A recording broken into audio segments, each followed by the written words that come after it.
So, continuing with this Swami Vivekananda life and teachings, we have reached to chapter 7. At the Kosipur Garden House, Naren's life had been completely upset by his father's death. His mind was in a turmoil. He found peace only at the feet of Sri Ramakrishna. In 1885, Sri Ramakrishna began to suffer from a sore in his throat. It became worse and worse, and finally it was learned that he had cancer, a terrible disease. His disciples and devotees came forward to help him.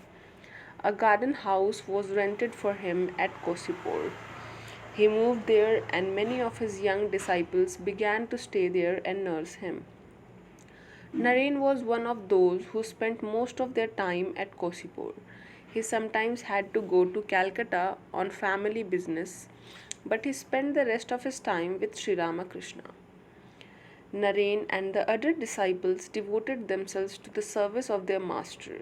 Naren was their leader. When they had time, they would gather together and sing, study, or discuss the great qualities of Sri Ramakrishna. Naren wanted very much to realize God, to see God, for he felt that this was the only purpose of life. Sri Ramakrishna gave him many hints about how to meditate, and he spent much time in meditation. He had wonderful experience during meditation. Sometimes he would completely forget the outside world. Once Naren and Sri Girish Chandra Ghosh, the great poet and dramatist, sat under a tree for meditation. Girish tried to meditate, but there were too many mosquitoes. They buzzed around his head and bit him. He could not meditate. He wondered if Naren was able to meditate, so he opened his eyes to see what he was doing. He was surprised to see that mosquitoes covered Naren's body like a blanket. But Naren did not seem to feel anything since he was lost in meditation. One evening, Naren had the highest spiritual experience.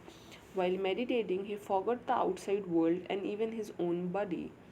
He thought of nothing but God and God alone. His mind was literally filled with God. He felt great joy and happiness. This experience is called Samadhi. Sri Ramakrishna began to prepare Naren for the work he was to do later.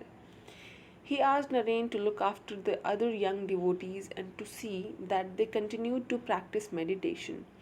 One day, Sri Ramakrishna asked them to beg their food from door to door as the sadhus do. The food they collected was offered to Sri Ramakrishna. He ate it with great joy and sat under the tree and said that such food was pure.